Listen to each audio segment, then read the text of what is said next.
এরে আল্লাহর গোলাম, সৌদি আরবে আল্লাহর এক বুজুর্গ আলেম, তাকে কবরে দাফন করা হয়। ওই কবরের মধ্যে আরো কিছুদিন, কয়েক বছর যাওয়ার পরে ওই এলাকার তার বংশের আরেকজন মেয়ে ইন্তেকাল করেছেন, তাকেও কবরে দাফন করবে। পারিবারিক কবরস্থান, ওই কবরের মধ্যে মেয়েটাকে এবার দাফন করবে। কবর খনন করা হয়। আরবের মধ্যে এমন অবস্থা আছে, একটা জিনিস সহজে কিন্তু নষ্ট হয় না। শুষ্ক একটা ভাব ওই এলাকায় আছে। একটা জিনিস রাখিয়া দিলে এমনিতে অনেক দিন পর্যন্ত ভালো থাকে, ফ্রিজে রাখা লাগে না। আল্লাহর কুদরত, ওই কবর খনন করার পর কবরের মধ্যে দেখা গেল তাজা একটা লাশ, যেন মাত্র রাখা হয়েছে। ব্যাপার কি, এত বছর পরেই তাজা লাশ? এই কবরে তো আসার কথা না। এবার কাফনের মুখটা যখন খুলল, তাকাইয়া দেখে এটা কোনো পুরুষের লাশ না, এটা একটা মহিলার লাশ। দাফন করছে কারে? কথা কয় না। এক আলেম পুরুষে দাফন করছে। আরবের পবিত্র জমিনে দাফন করা হয়। কি আশ্চর্য ব্যাপার!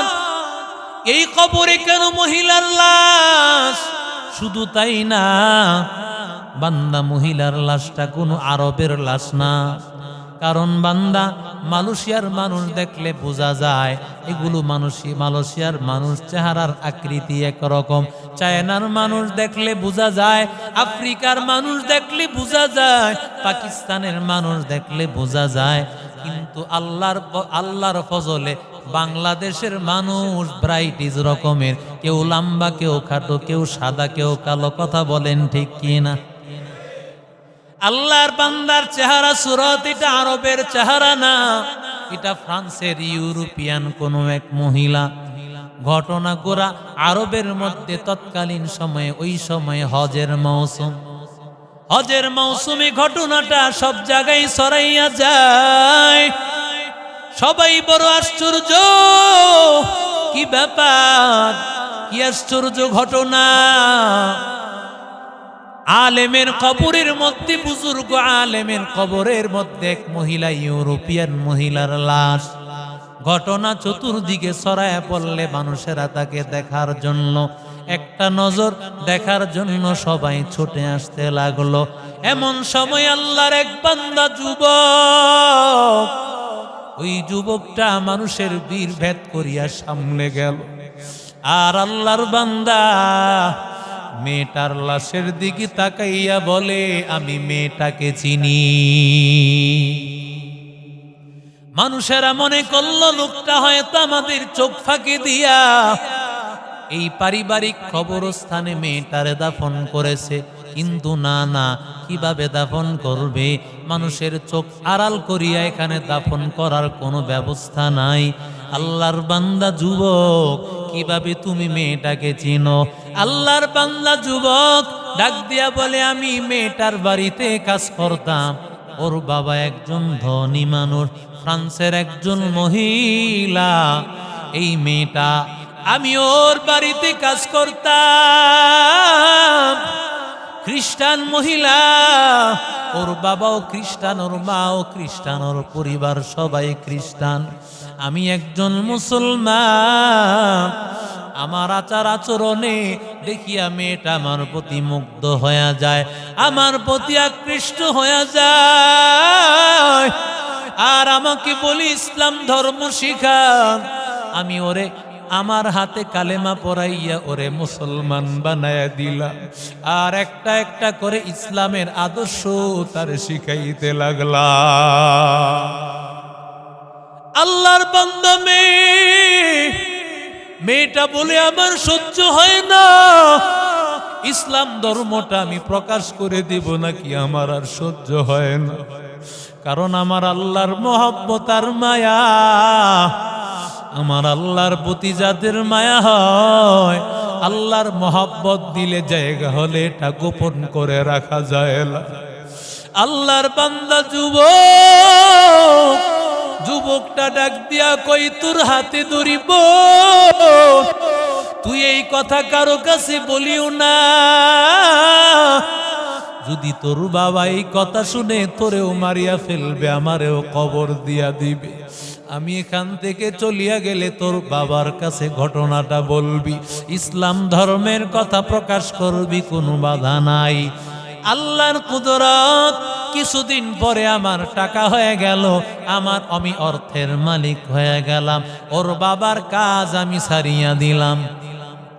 আল্লাহর কুদরত, আমি হঠাৎ করে একদিন শুনলাম মেয়েটা নাকি মারা গেছে। ওই মেয়েটা মারা যাওয়ার পর আমি দৌড়াইয়া মেয়ের বাড়িতে হাজির হয়ে গেলাম, কারণ এই মেয়েটা মুসলমান। ও আল্লাহ তাআলার মহব্বত নিয়া, নবীর মহব্বত ওর দিলে কি পরিমাণ আছে এটা আমি জানি, আর কেউ জানে না। ওরে আজকে খ্রিস্টানের সিস্টেমে দাফন করবে, এটা তো আমার সহ্য হবে না। আমি ওর বাড়ির সামনে হাজির, মনে চাইল ওর বাবা কি বলবো, তোমার এই মেয়েটা আমার হাতে কালেমা পড়ে মুসলমান হয়েছে, ওরে খ্রিস্টানের সিস্টেমে দাফন করিও না। কিন্তু চিন্তা করলাম, যদি এখন বলি আমারেও তোর সাথে দাফন করিয়া ফেলবে। যদি গান বাদ্য করো তাহলে বান্দাল জান্নাতের ঘ্রাণ পাইবা না। গান বাদ্যর জন্য যদি টাকা দাও, গান বাদ্যর জন্য যদি অনুমতি দাও, এরে বান্দা সব কিছু তোমার জাহান্নামে যাওয়ার কারণ। এরে আল্লাহর গোলাম, আজকে সমাজ এমন, এত জোরে জোরে গানের আওয়াজ বাজায়, পাশে যারা নামাজ পড়ছে তাদের নামাজ আর বাতিল হয়ে যায়। কথা কন না কেন? নামাজে দাঁড়ায় তার নামাজও শেষ। কত আল্লাহর বান্দা রোগী, আল্লাহর বান্দা অসুস্থ হয়ে পড়িয়াছে, তোমার গানের কারণে বান্দা অসুস্থ রোগীর কষ্ট হইতেছে। তুমি একটু চিন্তা করলা না? আমার আল্লাহ যদি চাইতেন তোমাদেরকে ওখানেই বানর বানায় দিতে পারতেন, কিন্তু কেন বানায় নাই?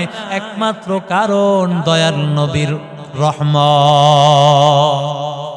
আমার নবী আল্লাহর কাছে দোয়া করেছিলেন, রে মালিক, আয় আল্লাহ, আমার উম্মতকে সমলে আগের উম্মতের মতো ধ্বংস করে দিও না।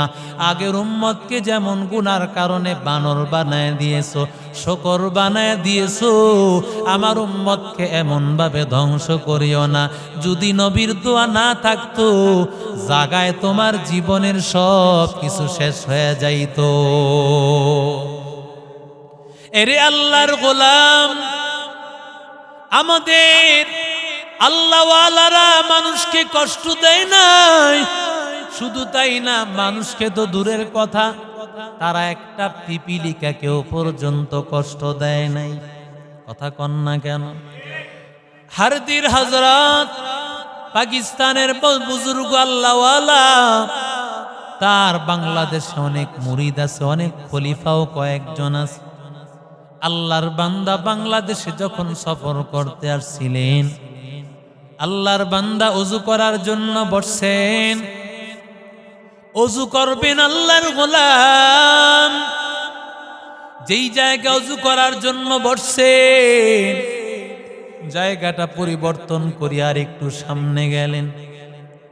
ওই জায়গায় ওযু করবেন, ওযু করেন নাই, বরং আর একটু সামনে চলিয়া গেলেন। সেখানেও ওযু, তৃতীয় নম্বর জায়গা ওযু করলেন। আল্লাহওয়ালা বুজুর্গকে তার মুরিদেরা ডাক দিয়ে বলেন, হযরত, তিনটা জায়গায় পরপর বসলেন, দুই জায়গায় ওযু করলেন না, তৃতীয় জায়গা আসিয়া কেন ওযু করলেন? আল্লাহর বান্দা ডাক দিয়ে বলেন, প্রথম জায়গায় যখন বসছি ওযু করার জন্য, আমি তাকাইয়া দেখলাম কিছু পিপিলিকা আমার সামনে দিয়া চলতেছে। সুবহানাল্লাহ নাই? কি চিন্তা করে। দ্বিতীয় জায়গায় আমি যখন বসলাম, সেখানেও দেখি পিপিলিকা, ওখানেও আমি ওযু করলাম না। তৃতীয় নম্বর জায়গায় যখন বসলাম সেখানে কিছুই দেখতে পেলাম না, ওযু করলাম। কারণ আমার আল্লাহ তাআলা, আল্লাহর নবী বলেন হাদিসে কুদসির মধ্যে আল্লাহ জানাইয়া দেন, ইরহামু মান ফিল আরদি ইয়ারহামুকুম মান ফিস সামা। জমিনওয়ালাদের প্রতি দয়া করো, আমার আল্লাহ আসমানওয়ালা আল্লাহ তোমাকে দয়া করবে। জমিনওয়ালার প্রতি দয়া করো, আসমানওয়ালা আমার আল্লাহ তোমার প্রতি দয়া করবেন। এরে নবীর আশিক উম্মতির দল, নবী বলেন মান তাশাব্বাহা বিকওমিন ফাহুয়া মিনহুম। যার সাথে তোমার সাদৃশ্য হয়ে যাবে আল্লাহ তাআলা তার সাথেই তোমার হাসর করবেন, তার সাথেই তোমারে উঠায় দিবেন। বিধর্মীদের কাছে গান ভালো লাগে, নাচ গান তাদের নিত্যদিনের আয়োজন। ওদের কাছে মদ, জুয়া, ইয়াবা, ফেন্সিডিল, নেশা জাতীয় জিনিস কিছুই না। বান্দা তোমার কাছেও যদি ভালো লাগে তাহলে আমার আল্লাহ তাআলা তাদের সাথে তোমারে হাসর করবেন, তাদের সাথে তোমার হাসরের ময়দানে দাঁড়াতে হবে। এরে আল্লাহর গোলাম, সৌদি আরবে আল্লাহর এক বুজুর্গ আলেম, তাকে কবরে দাফন করা হয়। ওই কবরের মধ্যে আরো কিছুদিন, কয়েক বছর যাওয়ার পরে ওই এলাকার তার বংশের আরেকজন মেয়ে ইন্তেকাল করেছেন, তাকেও কবরে দাফন করবে। পারিবারিক কবরস্থান, ওই কবরের মধ্যে মেয়েটাকে এবার দাফন করবে। কবর খনন করা হয়। আরবের মধ্যে এমন অবস্থা আছে, একটা জিনিস সহজে কিন্তু নষ্ট হয় না। শুষ্ক একটা ভাব ওই এলাকায় আছে, একটা জিনিস রাখিয়া দিলে এমনিতে অনেক দিন পর্যন্ত ভালো থাকে, ফ্রিজে রাখা লাগে না। আল্লাহর কুদরত, ওই কবর খনন করার পর কবরের মধ্যে দেখা গেল তাজা একটা লাশ, যেখানে যেন মাত্র রাখা হয়েছে। ব্যাপার কি, এত বছর পরেই তাজা লাশ? এই কবরে তো আসার কথা না। এবার কাফনের মুখটা যখন খুললো, তাকাইয়া দেখে এটা কোনো পুরুষের লাশ না, এটা একটা মহিলার লাশ। দাফন করছে কারে? কথা কয় না। এক আলেম পুরুষে দাফন করছে। আরবের পবিত্র জমিনে দাফন করা হয়। কি আশ্চর্য ব্যাপার! এই কবরে কেন মহিলার লাশ? শুধু তাই না, বান্দা মহিলার লাশটা কোনো আরবের লাশ না। কারণ বান্দা মালয়েশিয়ার মানুষ দেখলে বোঝা যায় এগুলো মালয়েশিয়ার মানুষ, চেহারার আকৃতি একরকম। চায়নার মানুষ দেখলে বোঝা যায়, আফ্রিকার মানুষ দেখলে বোঝা যায়, পাকিস্তানের মানুষ দেখলে বোঝা যায়। কিন্তু আল্লাহর ফজলে বাংলাদেশের মানুষ ব্রাইটিজ রকমের, কেউ লম্বা, কেউ খাটো, কেউ সাদা, কেউ কালো। কথা বলেন ঠিক কি না? আল্লাহর বান্দার চেহারা সুরত, এটা আরবের চেহারা না, এটা ফ্রান্সের ইউরোপিয়ান কোন এক মহিলা। ঘটনা গোরা আরবের মধ্যে তৎকালীন সময়ে, ওই সময়ে হজের মৌসুম। হজের মৌসুমে ঘটনাটা সব জায়গায় ছড়াইয়া যায়। সবাই বড় আশ্চর্য, কি ব্যাপার, কি আশ্চর্য ঘটনা!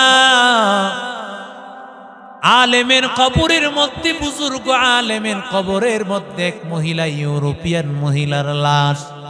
ঘটনা চতুর্দিকে ছড়ায় পড়লে মানুষেরা তাকে দেখার জন্য, একটা নজর দেখার জন্য সবাই ছুটে আসতে লাগলো।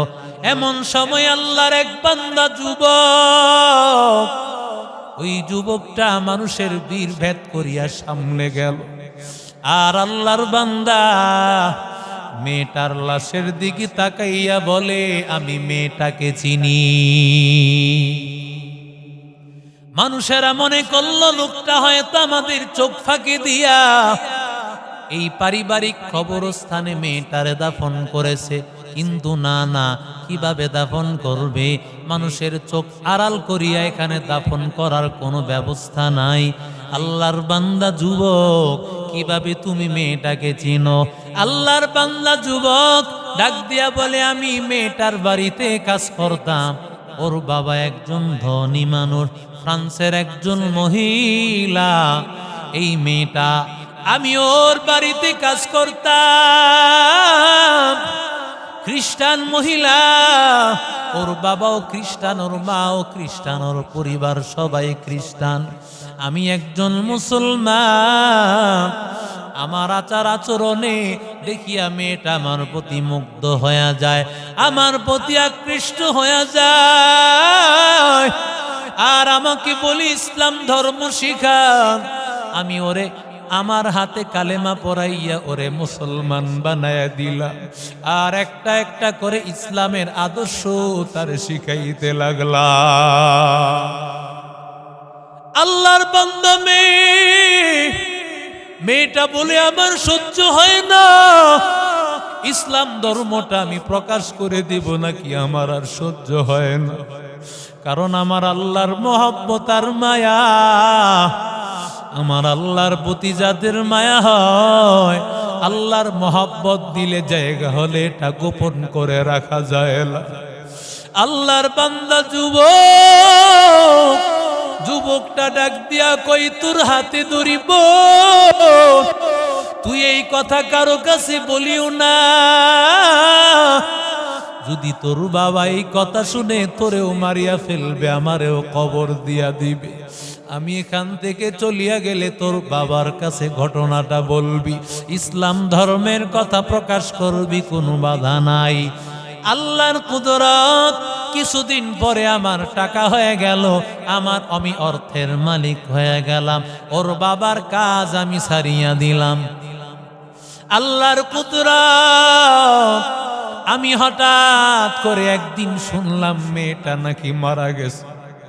ওই মেয়েটা মারা যাওয়ার পর আমি দৌড়াইয়া মেয়ের বাড়িতে হাজির হয়ে গেলাম, কারণ এই মেয়েটা মুসলমান। ও আল্লাহ তাআলার মহব্বত নিয়া, নবীর মহব্বত ওর দিলে কি পরিমাণ আছে এটা আমি জানি, আর কেউ জানে না। ওরে আজকে খ্রিস্টানের সিস্টেমে দাফন করবে, এটা তো আমার সহ্য হবে না। আমি ওর বাড়ির সামনে হাজির, মনে চাইল ওর বাবা কি বলবো, তোমার এই মেয়েটা আমার হাতে কালেমা পড়ে মুসলমান হয়েছে, ওরে খ্রিস্টানের সিস্টেমে দাফন করিও না। কিন্তু চিন্তা করলাম, যদি এখন বলি আমারেও তোর সাথে দাফন করিয়া ফেলবে। হুজুর, আমি কিছুই বলতে পারলাম